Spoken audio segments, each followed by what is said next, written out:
দেখো, কাউকে গিফট দেওয়ার ব্যাপারে বা কারোর কাছ থেকে গিফট নেওয়ার ব্যাপারে বিভিন্ন সময় বিভিন্ন রকম কথা বলেছি বিভিন্ন ভিডিওতে। আজকের যে কথাটা বলবো হয়তো একটু অন্যরকম শোনাতে পারে অন্যান্য দিনের ভিডিওগুলোর থেকে। এটা একটা গিফট পাওয়ার কথা, ঠিক আছে? তো আমার কেন জানি না হুট করে এখন মনে পড়লো, তো সেজন্য ভাবলাম যে ব্যাপারটা একটু শেয়ার করি। কথা হচ্ছে, একটু আগে একটা চকলেট খাচ্ছিলাম, তো সেই জন্য মনে পড়লো একটা চকলেটের কথা বা চকলেট সংক্রান্ত একটা ঘটনার কথা।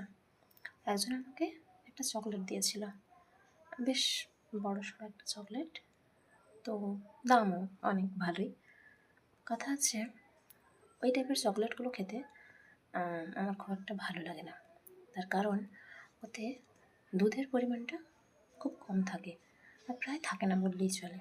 সেই কারণে চকলেটের স্বাদটা একটু তেতো হয়।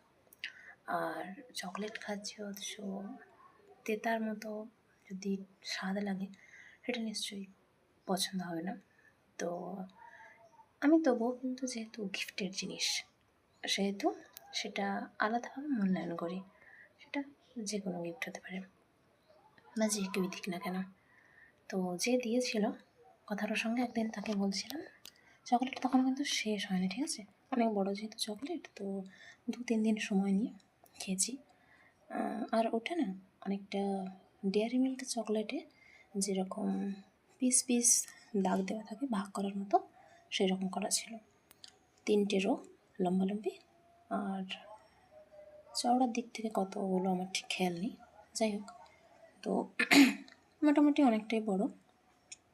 কথা হচ্ছে, আমি এমনি মজার ছলে বলেছিলাম যে সেই যে চকলেটটা যে চকলেটটা দিয়েছিল তাকেই বলেছিলাম যে এই চকলেটটা আমার তেমন ভালো লাগছে না, আমি ফেলে দিয়েছি।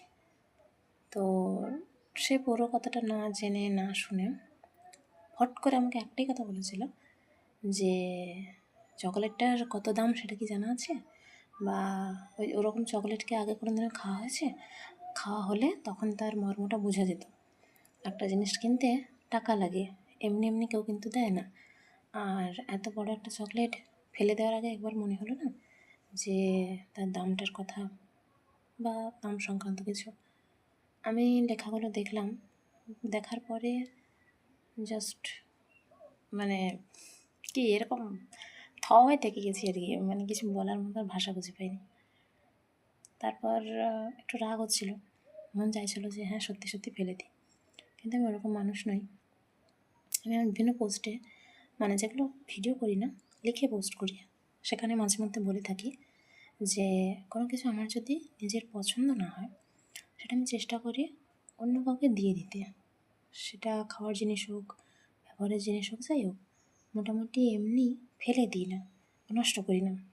সেটা আমার আজ বলে আসলে একদম ছোটো থেকে আমার ওটা অভ্যাস, বা বলা ভালো যে আমার মা বাবার দেওয়ার শিক্ষা এরকমই।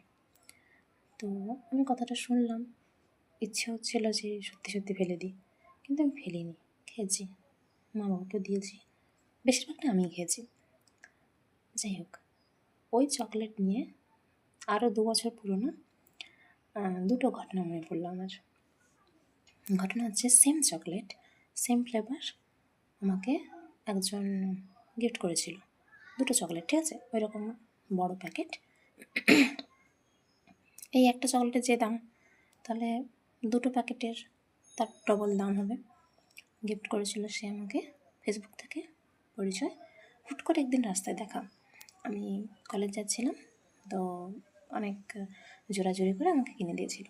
এবার আমি আগেই বলেছি যে অন্যান্য কোনো উপহার নেওয়ার আগে আমি হাজারবার ভাবলেও খাওয়ার জিনিস নেওয়ার আগে আমি একবারও ভাবি না, ঠিক আছে? তো এটাতে নির্লজ্জ মনে হতে পারে, হ্যাঁ আমি একটু নির্লজ্জ টাইপেরই। যাই হোক, আমি নিয়েছিলাম, ওটাই ফার্স্ট টাইম। আমি কিন্তু তখন জানতাম না টেস্ট কেমন হবে না হবে। তো যথারীতি কলেজে গিয়ে এবার বেস্ট ফ্রেন্ডের সাথে আমার প্রায় সব কথাই আলোচনা হয়, তেমন কিছু নেই যেটা ওর সাথে আলোচনা হয়নি। তো ওকে বললাম, বলার পর আমি ওকে একটা চকলেট দিয়ে দিয়েছি, 1 প্যাকেট। আমি বললাম যে বাড়িতে নিয়ে গিয়ে তুই, ও খুব একটা চকলেট পছন্দ করে না, আমি বললাম তুই যতটুকু খাবি খা, আর নয়তো বাড়ির সবাইকে খেতে দিয়ে দিবি, অন্য কাউকে চাইলে দিতে পারিস। ও তখন বলেছে না তোকে তো গিফট দিয়েছে, তুই খা। আমি বললাম না তুই রাখ। তখন খাওয়া হয়নি, দেখা হয়নি যে কীরকম স্বাদ হবে না হবে। তো ওকে এক প্যাকেট দিয়েছি, আর এক প্যাকেট আমার কাছে আছে। বাড়ি এসে সেটা কিছুটা খেয়ে দেখলাম, মানে আমি চকোলেট মানেই যেটা বুঝি যে মিষ্টি একটা সুন্দর স্বাদ, তার বদলে